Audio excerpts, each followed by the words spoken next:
buenas noches, les damos la bienvenida aquí en Dos con Todo. Ya es viernes, Dul, es viernes 25 de julio y les agradecemos por conectarse con nosotras. Hoy el programa pues va a estar bueno, vamos a hablarles primero de la detención de 2 personas que están relacionadas con el secuestro de la maestra Irma Hernández en Veracruz. Y también tenemos información sobre Donald Trump. Ya se pronunció sobre el caso Jeffrey Epstein, pero pues no sobre las acusaciones que lo involucran a él, sino para referirse al expresidente Bill Clinton. Les tenemos más detalles y en el Con Todo. En el Con Todo, pues justamente el día de hoy es 25 de julio, año 2025, hace exactamente un año, pero en jueves 25 de julio del 2024, fue la captura del Mayo Zambada allá en Texas, Estados Unidos, y a partir de ahí, pues se desató en septiembre un enfrentamiento entre la Mayiza y los Chapitos. A partir de ahí, Culiacán se ha vuelto el municipio con mayor percepción de inseguridad a nivel nacional. De eso vamos a hablar y también de otros temas. Gracias por continuar con nosotras ya en este viernes. Una breve pausa y nos arrancamos.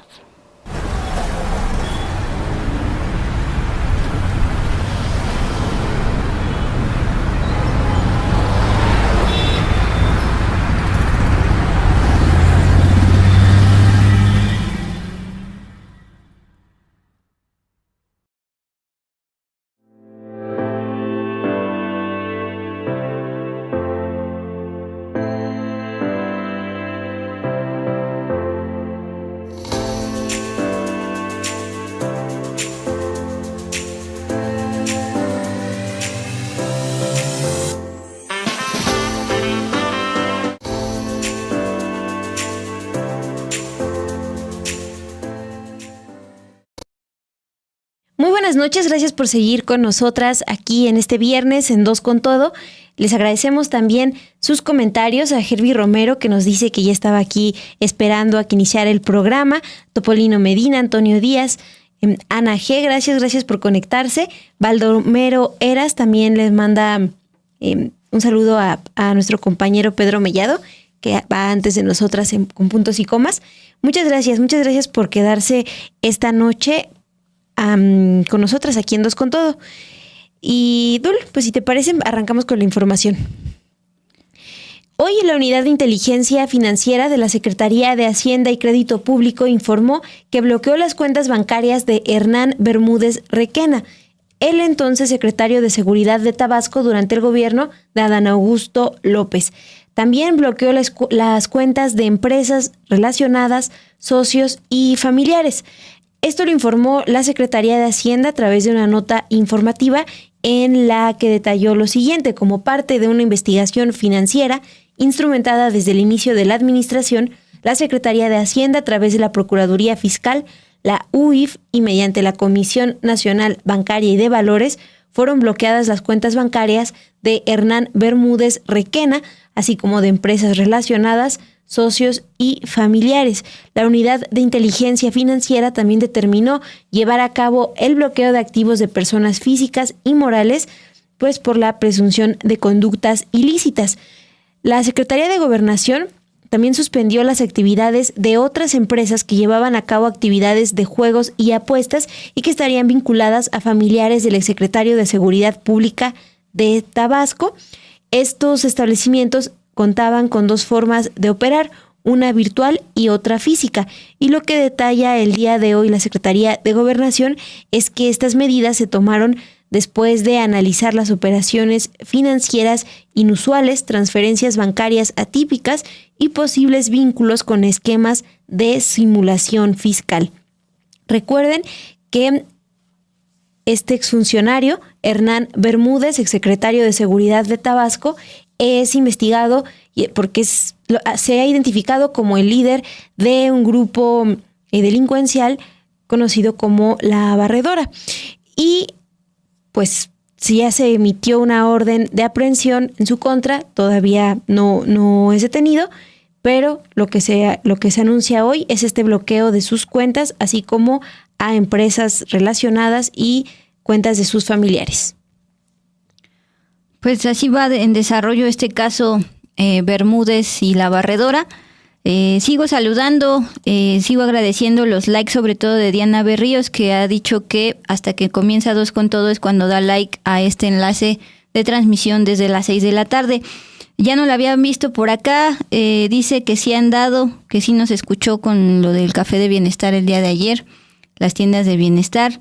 Y también aprovecho para, pues si nos están viendo por primera vez, se suscriban al canal de YouTube de Sin embargo al aire, la famosa campanita que les aparece aquí abajito.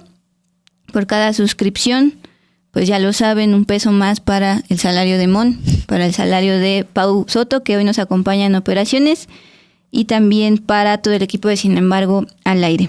Mira, Eduardo H. nos cambió los apellidos, nos dice Monse Olvera y Dulce Antunes. Así es. Bueno, pues bienvenido, Eduardo, gracias.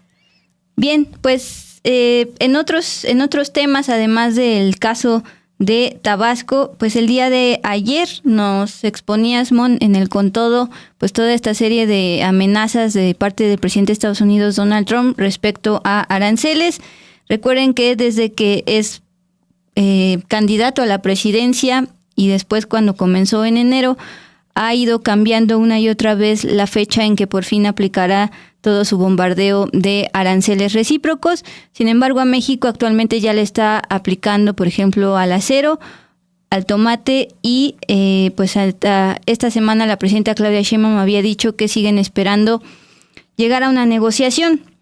Bueno, pues justamente hoy, dentro de 8 días, es 1 de agosto, no solo comienza el año, sino que es otra vez una de las fechas que ha puesto Donald Trump para ahora sí, dice, aplicar los aranceles. Veremos ese día si sí lo hace o si no, si una vez más lo cambia.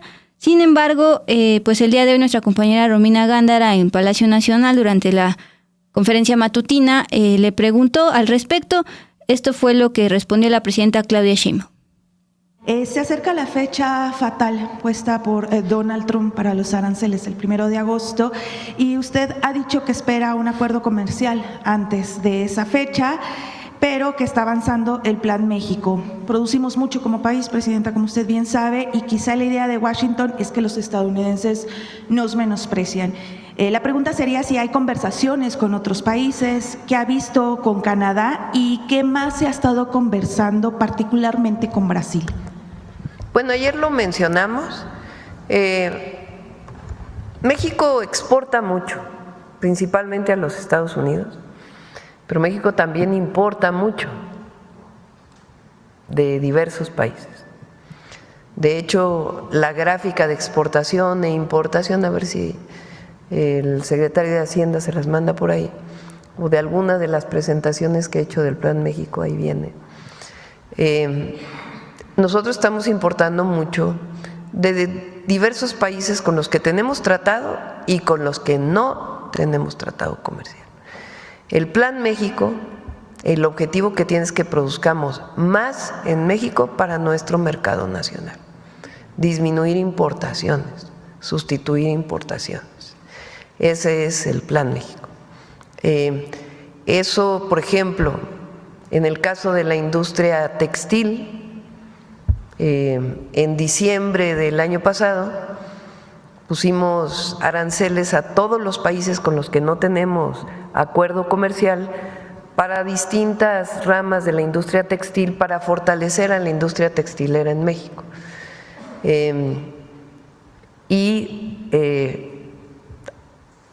La caída de la producción textil en México es así, y con lo que hicimos comienza a levantarse, poquito, pero comienza a levantarse. Y hay pláticas permanentes con la Cámara de la Industria Textil y otros textileros para avanzar en temas, por ejemplo, de aduanas, de revisión de aduanas, de recintos fiscales y qué otras cosas tenemos que hacer para fortalecer la industria textil. La industria del calzado, por ejemplo. La industria del calzado era importantísima en nuestro país, particularmente en el Bajío. Con las importaciones se redujo mucho la producción de zapatos en nuestro país, de distintas materias primas, pero se redujo mucho. Hoy se está importando una cantidad de calzado enorme. Ahí también se pusieron impuestos a la importación y se hizo un acuerdo con las tiendas departamentales que venden zapatos para que poco a poco vaya aumentando el contenido nacional en lo que venden, y estuvieron de acuerdo. En esa industria también comienza a haber un repunte en la industria del calzado. Por ejemplo, en la industria automotriz, aunque las firmas o los capitales de la industria automotriz sean principalmente de Estados Unidos, de Japón, de Corea, de Europa, hay plantas automotrices en nuestro país, muchas de ellas para exportación a los Estados Unidos.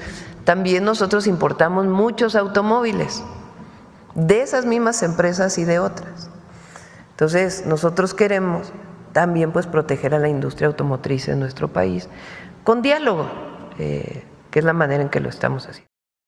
Y más tarde, la presidenta Claudia Sheinbaum recibió en Palacio Nacional al embajador de Estados Unidos en México, Ronald Johnson.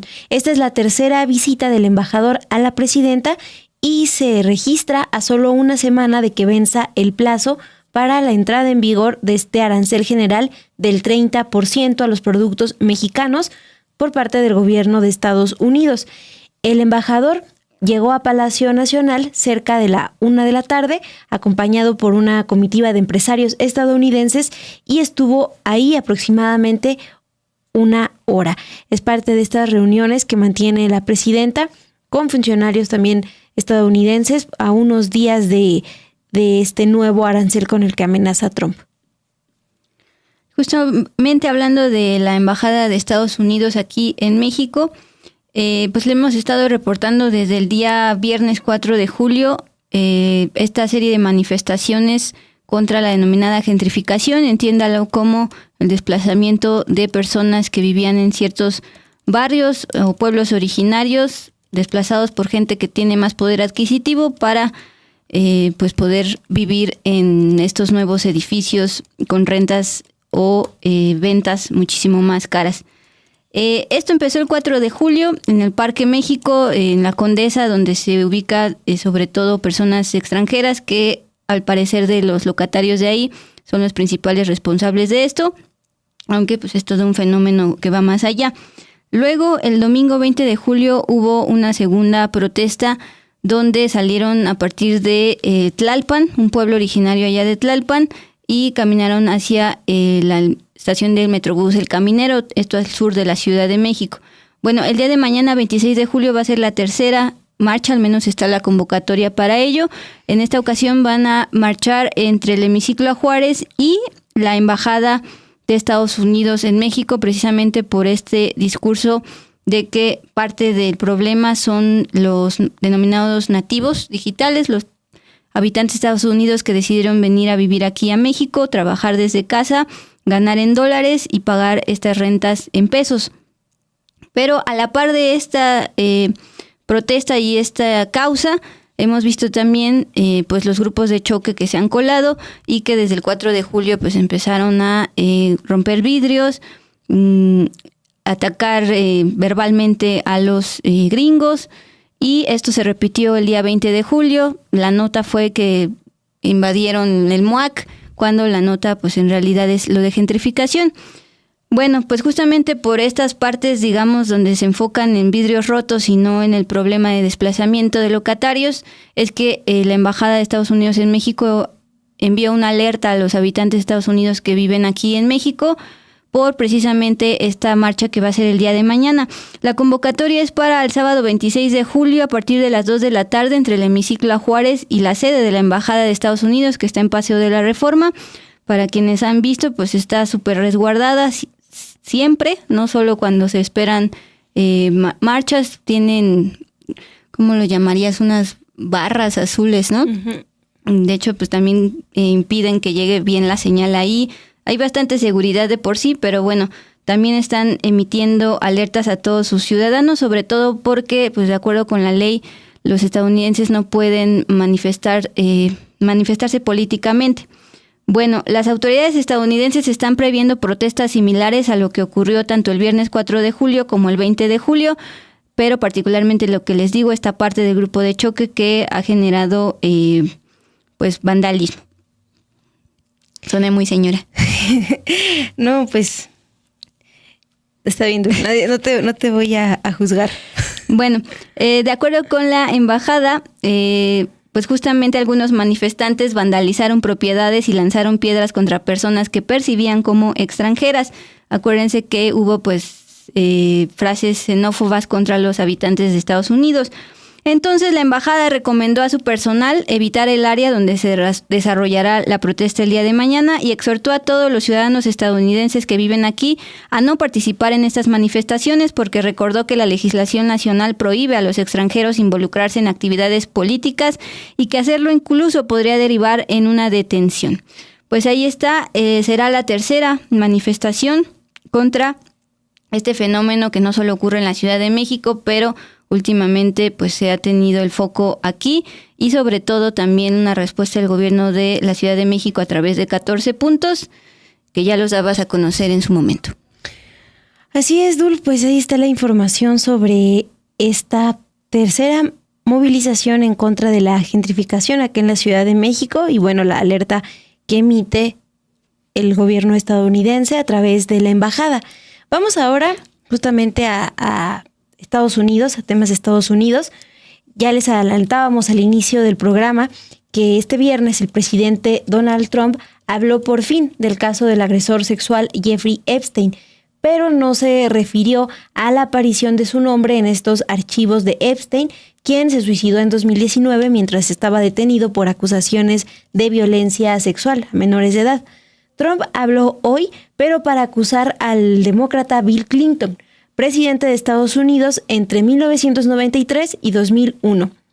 Trump acusó a Clinton de haber acudido 28 veces a la isla privada que Epstein tenía en el Caribe y donde se sabe que eran llevadas menores de edad para ser agredidas sexualmente.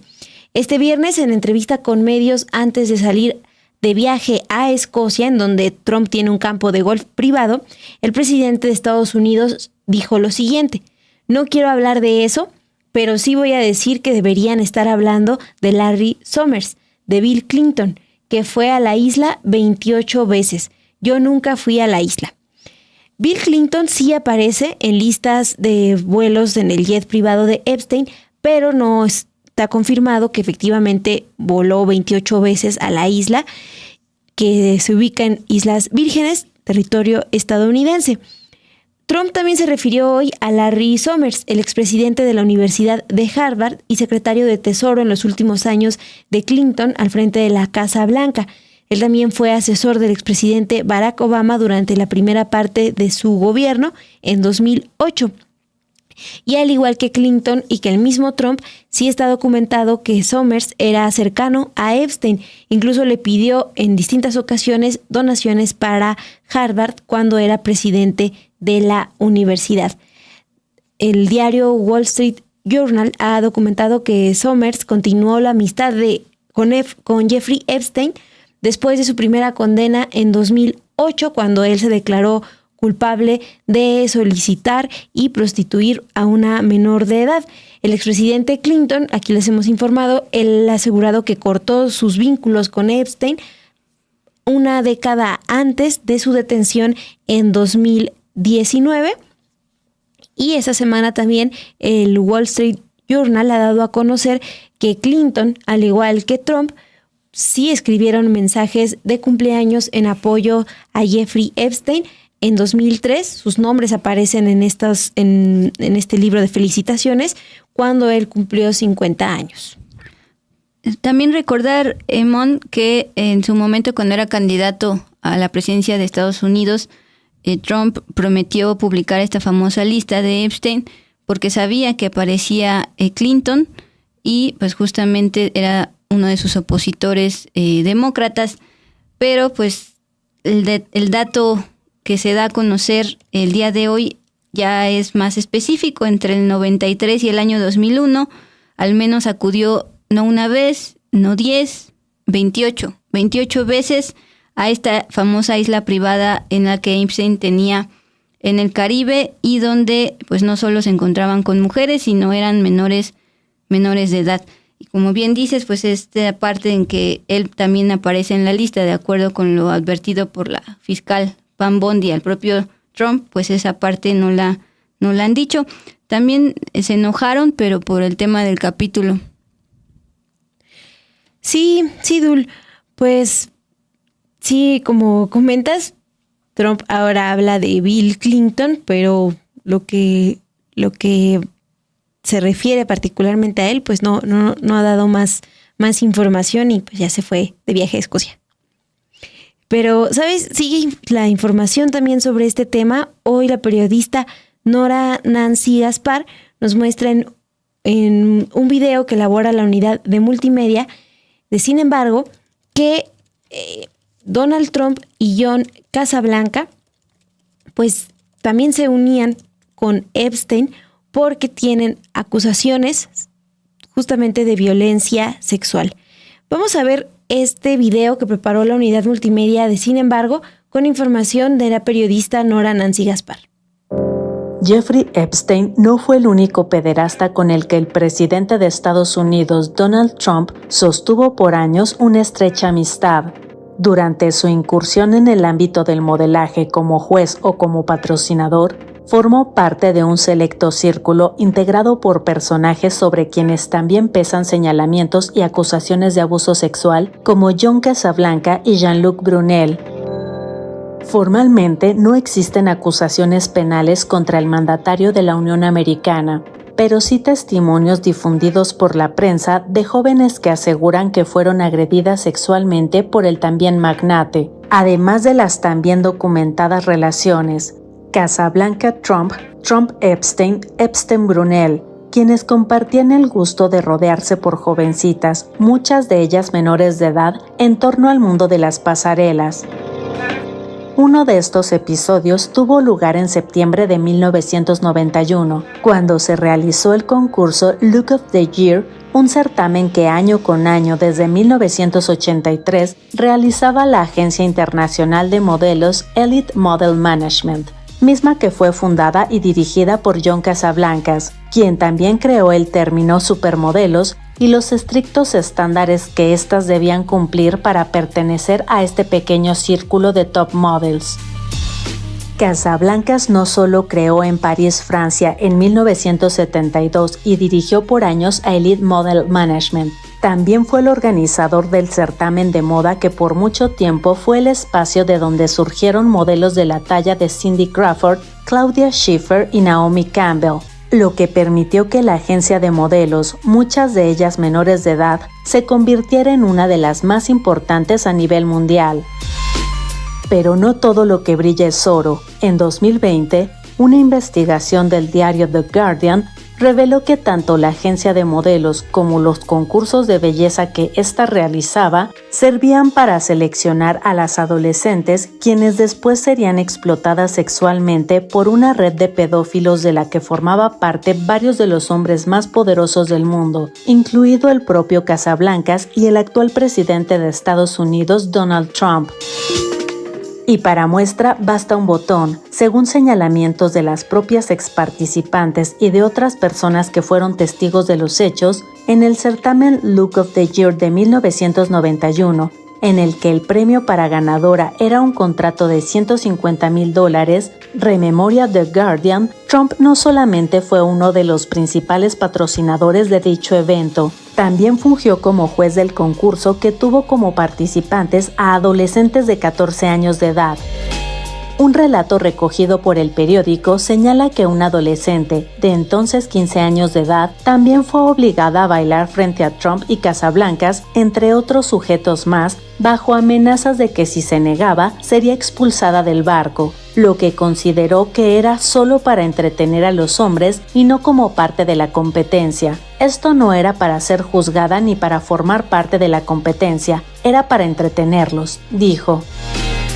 Por su parte, Jean-Luc Brunel, al estilo Casablancas, fue un conocido representante de modelos, creador de las agencias de modelos Karen's Models y MC2, las cuales habrían servido para proveer de chicas a su íntimo amigo Jeffrey Epstein, el financiero multimillonario y agresor sexual de menores, quien en 2019 se suicidó en su celda antes de que siquiera se iniciara el juicio en su contra, luego de que fue acusado de explotar sexualmente decenas de niñas.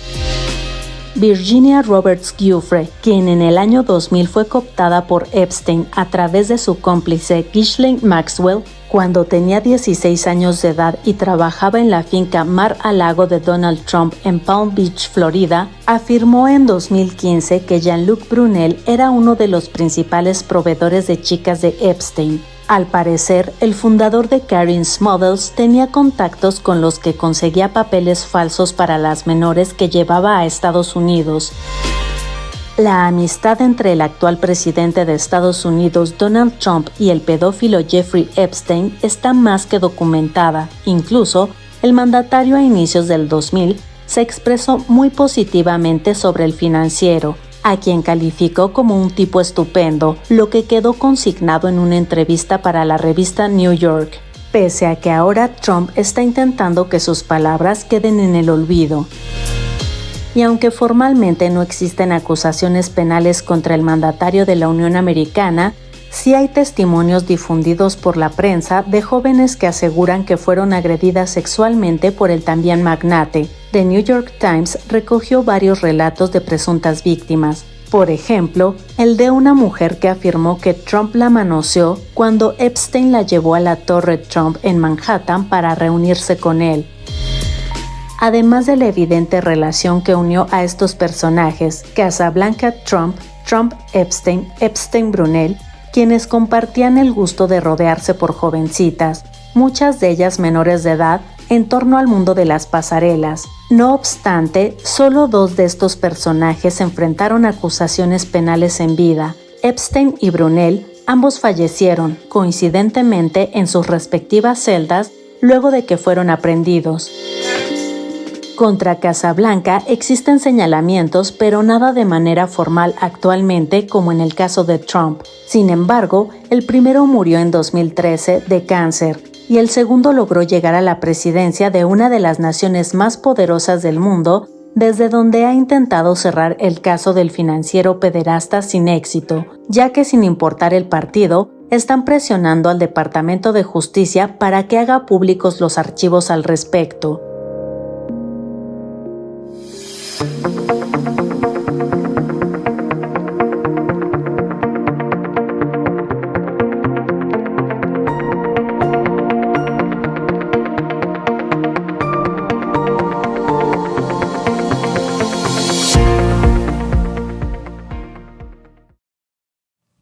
Bueno, antes de irnos con todo a un año de la detención de El Mayo Zambada ya en los Estados Unidos, es importante dar seguimiento al hecho que reportábamos el día de ayer sobre cómo encontraron el cuerpo de Irma Hernández.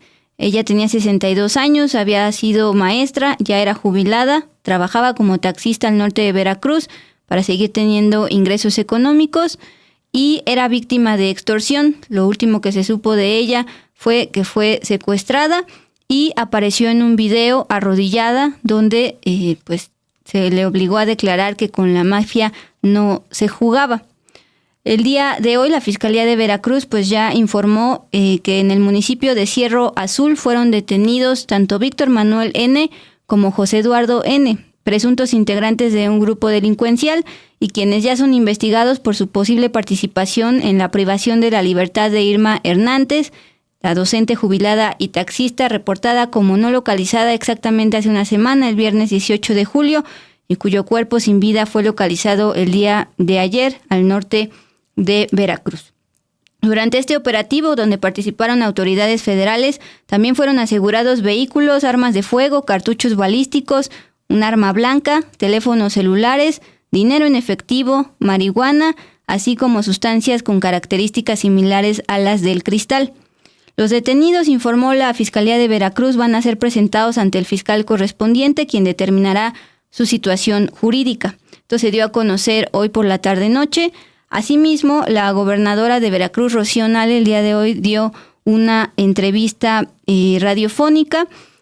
El martes se le preguntó al respecto, ella dijo que había una carpeta de investigación por el secuestro y el día de hoy aseguró que la taxista víctima de extorsión no fue asesinada, sino que murió por un infarto precisamente durante la captura de este grupo delincuencial. y después de haber sido víctima de extorsión y ser obligada a declarar que con la magia no se juega porque se había negado a pagar el famoso cobro de piso por poder trabajar en el taxi. ¿Qué fue lo que dijo la gobernadora de Veracruz, Rocío Nale, en esta entrevista radiofónica? En una media choza, lamentablemente, estaba el cuerpo de la maestra. Fue violentada. Nos están indicando los forenses que, al parecer, a raíz de esta violencia, le dio un infarto. Ella tenía 62 años. Soldados entraron a un predio alejado en la zona norte, cerca de Álamo, norte de Veracruz, y se encuentran vehículos, chalecos, armas, y como se percataron de que estaba llegando el ejército, también la policía, abandonaron el sitio quienes estaban ahí. Sin embargo, en Cerro Azul, otro municipio, fueron detenidos estos dos hombres ligados al secuestro de la maestra, víctima de extorsión. Pues sí, Dul, un caso que ha indignado no nada más en Veracruz, sino a nivel nacional, que hemos leído bastantes comentarios al respecto. Le puede pasar a cualquiera, Mon. Estaba trabajando y es que bien, empezando porque ya era jubilada, pero pues la pensión no era suficiente y tenía que seguir trabajando como a cualquier empresario pequeño. Ayer hablábamos de los polleros, los cárnicos allá en el Estado de México. Te extorsionan para seguir trabajando y si no te alineas a este cobro de piso, pues cuántos casos no se han dado de que los asesinan, van a balearlos, podría pasarle a cualquiera. Sí, Dul. Pues gracias por esa actualización. ¿Y qué te parece si mientras seguimos leyendo aquí sus comentarios, pues hacemos una pausa breve para que sigamos con el Con Todo? Dale.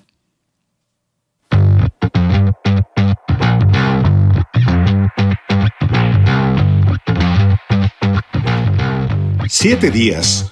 El programa semanal de Sin embargo al aire, ahora en vivo y en nuevo horario. Ahora nos encontraremos con usted todos los viernes a las 11 de la mañana, después de Café y Noticias. Como todos los viernes, le presentaremos el trabajo del equipo de investigación de Sin embargo, con reportajes, entrevistas, crónicas, hallazgos. Recuerde, viernes a las 11 horas con Obed Rosas y Álvaro Delgado, por Sin embargo, al aire.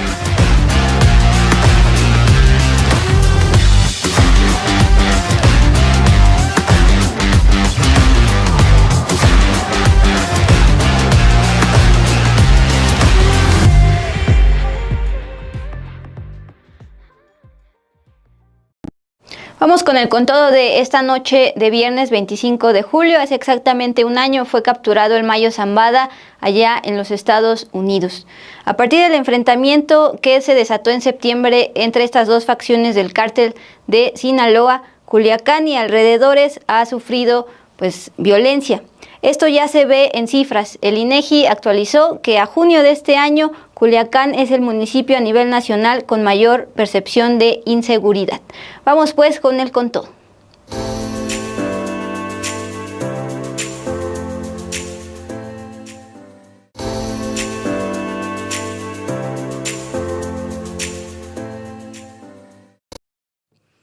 Bueno, pues hoy es 25 de julio. Por la tarde de hace un año se dio a conocer que el Mayo Zambada, cofundador del cártel de Sinaloa, había sido detenido en Texas, Estados Unidos, en El Paso, Texas. A lo largo de este año se ha medio dado detalles al respecto. El propio el Mayo Zambada dio su versión en una carta donde, de acuerdo con él, pues fue engañado por uno de los chapitos, un hijo del Chapo Guzmán. Incluso se le tapó la cara y en el avión estuvo amarrado hasta llegar al Paso, Texas. Esa es la versión del Mayo Zambada. Sin embargo, pues hasta la fecha la propia presidenta Claudia Sheinbaum reconoce que Estados Unidos no les ha dado la información que les viene pidiendo México desde hace un año. Pero más allá de eso, ayer el Instituto Nacional de Estadística y Geografía, INEGI, actualizó la encuesta de seguridad pública a junio de 2025, ya el segundo trimestre del año. Y ahí pues justamente destaca este dato. Culiacán es el municipio con mayor percepción de inseguridad y esto se disparó precisamente a partir de estos enfrentamientos. Si justo Paulina Soto nos puede ayudar a proyectar esta tabla sobre el INEGI y sobre la percepción de inseguridad.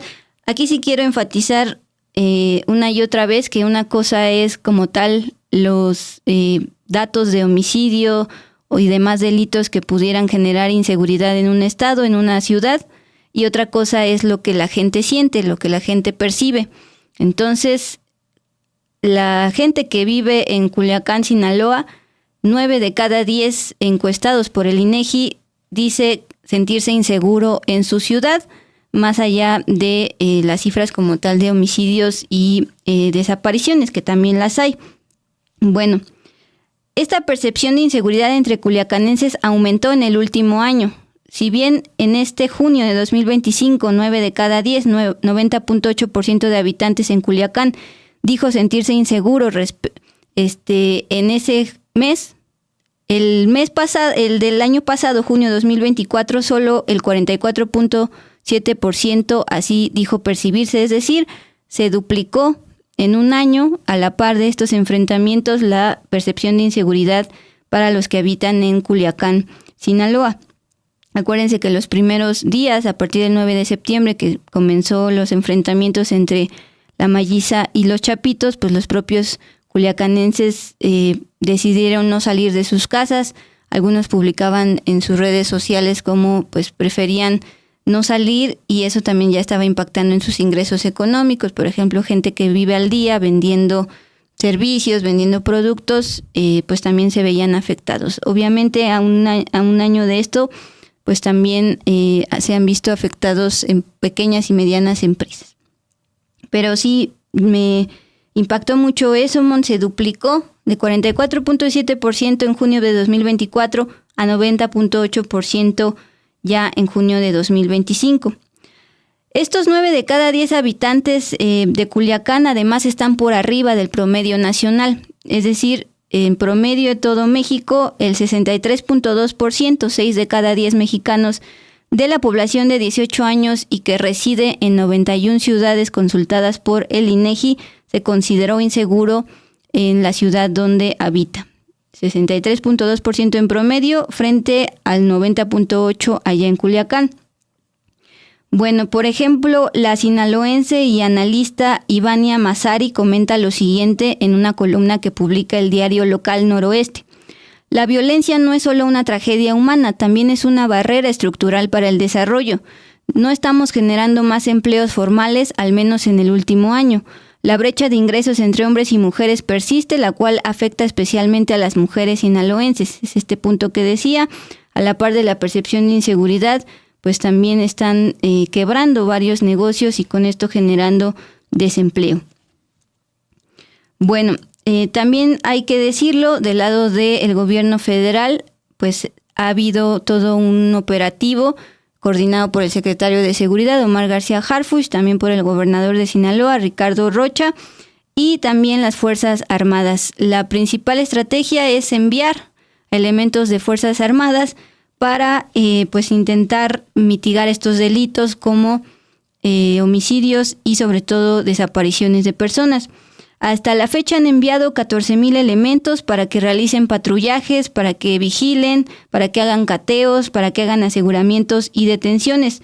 Esta semana, por ejemplo, llegaron 1,500 soldados más a no solo ya Culiacán, sino ya todo Sinaloa como parte de la estrategia del gobierno federal contra esto que se ha ido agravando de septiembre a la fecha. Si ustedes ven las gráficas de barras, por ejemplo, de septiembre, bueno, digamos agosto 2024, septiembre se dispara y así hemos visto hacia arriba tanto homicidios como desapariciones de personas.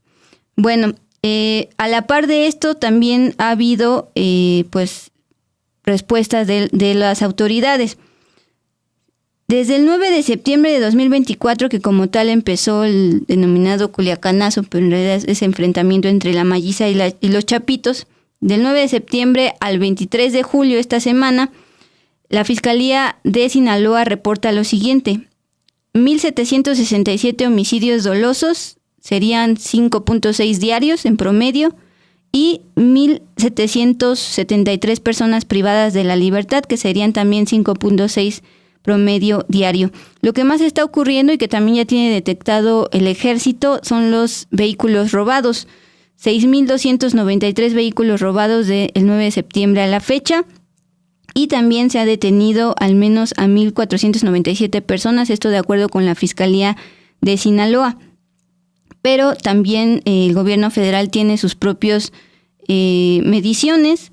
Ellos tienen que se han detenido a 1,500 personas, se han asegurado 3,000 armas de fuego y se han desmantelado 91 laboratorios para producción no de fentanilo, sino de metanfetamina para evitar el enriquecimiento de estos grupos. Ha habido detenciones clave en estos meses. Por ejemplo, se detuvo a Kevin Alonso N., que es el jefe de seguridad de Iván Archibaldo, uno de los chapitos, el más fuerte que queda y el libre. También se detuvo a José Ángel N., su jefe operativo y su principal hombre de confianza. Y del lado de la Malliza también hubo un detenido. Y la declaración que más destaco del secretario de Seguridad, Omar García Harfuch, que dio una rueda de prensa allá en Culiacán, Sinaloa, el domingo pasado, el 20 de julio, fue que al menos ya no tienen la misma capacidad de fuego que al inicio estos dos grupos, tanto los de Mayos como los de los Chapitos.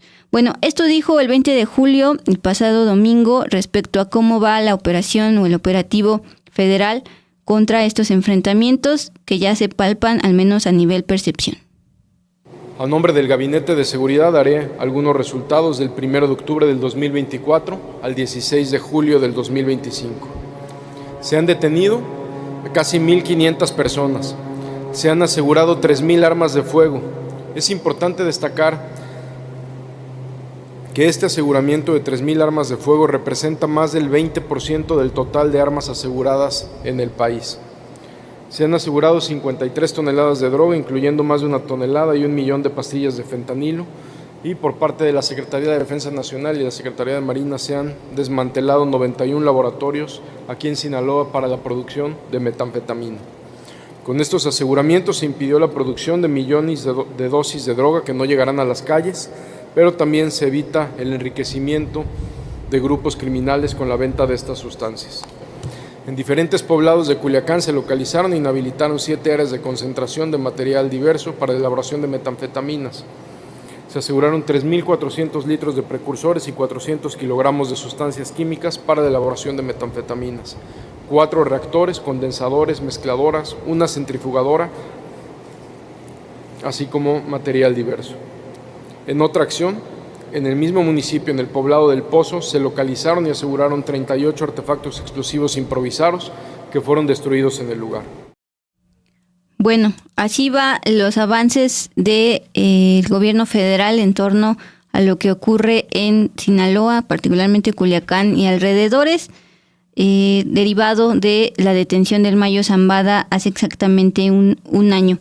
Pero les decía y les subrayo de nuevo que lo que mide el INEGI en esta encuesta que actualizó el día de ayer es la percepción ciudadana de inseguridad, es decir, te preguntan, tú, Mon, aquí en la Ciudad de México, ¿qué tan segura te sientes? Lo otro es ya tal cual los conflictos que han visto más allá de la percepción del miedo. También eso lo mide esta encuesta del INEGI, encuesta de seguridad pública. Y en junio de 2025, al segundo trimestre de este año, solo el 30% de los habitantes de Culiacán, 3 de cada 10, afirmó haber experimentado conflictos o enfrentamientos en su ciudad, los cuales van desde consumo de alcohol en las calles hasta robo o bien disparos de armas de fuego, tal cual la medición es disparos frecuentes con armas. Es decir, 9 de cada 10 se sienten inseguros en Culiacán, más que en cualquier otro municipio en México, pero solo 3 de cada 10 han visto o vivido o experimentado algo relacionado con violencia, incluyendo escuchar frecuentemente disparos de armas. Y este 29.2%, el 30%, está por debajo del promedio nacional de 35.4% de mexicanos que en estas 91 ciudades que el INEGI mide han detectado algún conflicto, que insisto, no solo es disparos frecuentes con armas, también empieza a medirse desde que se ve el consumo de alcohol en las calles, robos y demás. Sí, Dul, pues gracias por hacer esta precisión y pues aclararnos, ¿no? También que son datos del INEGI, de esta percepción ciudadana de la inseguridad, y estaba revisando los datos del Secretariado Ejecutivo del Sistema Nacional de Seguridad Pública, que recopila datos de las fiscalías de distintas entidades, y ya en materia de homicidios, por ejemplo, justamente Sinaloa hasta junio de este año, que es la última actualización del Secretariado Ejecutivo, pues acumula 996 homicidios, y de ellos 715 son dolosos. Y lo que también destaca de estos datos del Secretariado Ejecutivo es que, por ejemplo, en enero se registraron 108 homicidios dolosos y ya para junio hay un aumento. Está registrando el Secretariado Ejecutivo 156. Entonces, parte también de esta violencia que como comentas, la gente percibe en esta encuesta del INEGI. Pues ahí está. Esto fue 25 de julio. Todavía falta que el 9 de septiembre de este año recordemos el año en que comenzó todo este tema de los enfrentamientos. Pero a partir de la detención se derivó esto meses después, y pues sí, recordar que hasta la fecha no sabemos bien qué fue lo que ocurrió con la detención del Mayo Zambada. Esa información la tiene Estados Unidos y no la ha querido dar al gobierno de México, a pesar de que la ha pedido vía Secretaría de Gobernación desde el día 2. Otros de sus pendientes. Y bon, pues ya para despedirnos ya en esta sección de al cierre, tú destacabas un tema a partir de otra vez Donald Trump, pero digamos, este es lo que ayer hablábamos de los contrapesos que tiene o no Donald Trump. Tiene de su lado a la fiscal, tiene de su lado algunos jueces, pero también hay algunos jueces que le ponen ciertos frenos y ciertas pausas. Así es, Dul, vamos con esta información que preparamos al cierre, y sí, ya decíamos que tú pusiste el objetivo esta semana de despedirnos un poco más con noticias más amables. Bueno, esta es una de ellas. Un juez federal de Estados Unidos impidió este viernes 25 de julio que el gobierno de Donald Trump elimine la ciudadanía por nacimiento para los hijos de migrantes no autorizados que residen en Estados Unidos.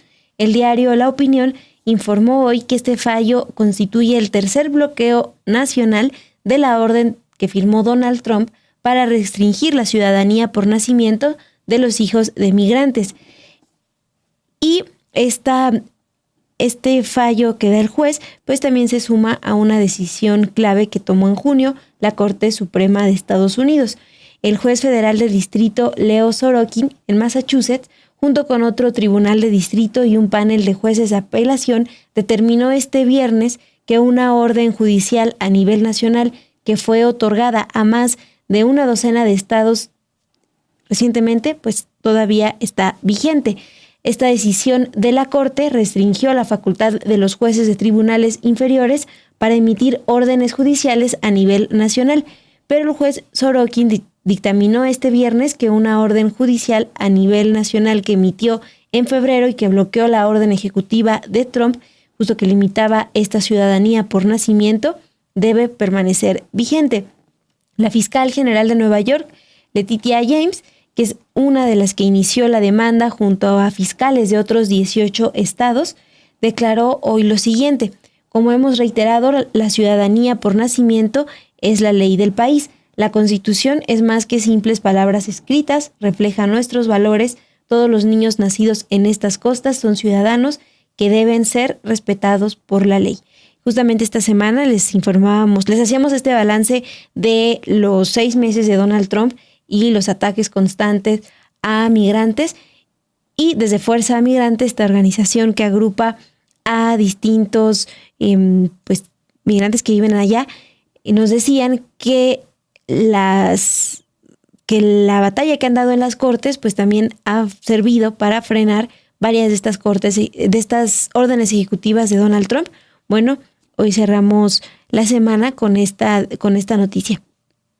También recuerdo hace unos días informamos a partir de también una demanda que puso el gobernador de California, que retiraran a los marines que habían enviado a Los Ángeles a partir de estas protestas contra las deportaciones. Entonces, pues hay algunos contrapesos contra Donald Trump. Ana G. nos plantea respecto a estos temas, ¿qué espera Estados Unidos para delatar a Trump? Ya deberían revocarlo del cargo de presidente. Bueno, pues en el programa pasado hablaban que esto es poco probable, que solo un caso, el de Epstein, tire a un presidente, y más hablando del presidente de la primera potencia mundial. Y Raúl Arias sobre el tema de Culiacán, ojo porque es interesante este comentario, dice: la violencia también tiene efectos psicológicos en las personas y en la sociedad. El miedo es un arma muy poderosa y la buena información ayuda a mitigar el miedo en algunos casos, o al revés, porque justamente, y esto también es culpa de los medios de comunicación, incluyéndonos, hablando tanto de lo que ocurre allá, pues justamente la gente de allá tiene esa percepción más allá de lo que ha visto en realidad. Sí, Dul, pues sí. Pero sí es importante también comentar esa cuestión de lo que está percibiendo la gente, sobre todo haciendo este balance de a un año de la detención o de la entrega del Mayo Zambada. Entrega, sí. Y con una cosa negra para que no viera, y por su propio ex socio, uno de los cofundadores del cártel de Sinaloa. Bueno, pues voy a repetir el tema de gracias por sus likes.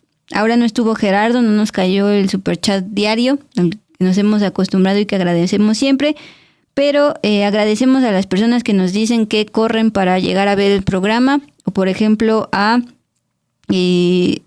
Topolino, que nos dijo que iba a estar en modo escucha mientras salía a correr, y pues a la gente que siempre está aquí acompañándonos. Josefat Reyes nos escribió desde Tecámac, el Estado de México, y nos dice: siempre veo desde la Liga de los Periodistas, que inicia a las 6 de la tarde, aquí en Sin Embargo al Aire, hasta 2 con Todo. Entonces, pues muchas gracias a Josefat. Maratón. Sí, ve a los periodistas, ve a Pedro Mellado en Puntos y Comas y cierra su noche con nosotras. Entonces, muchas gracias, Josefat, y a quienes también hacen lo mismo.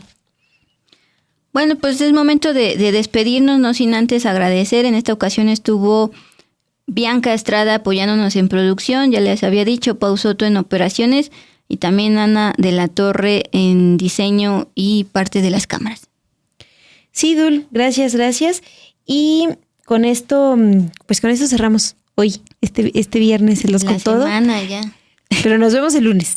Ahora sí, el lunes estamos acá a las 2. Excelente fin de semana, descansen.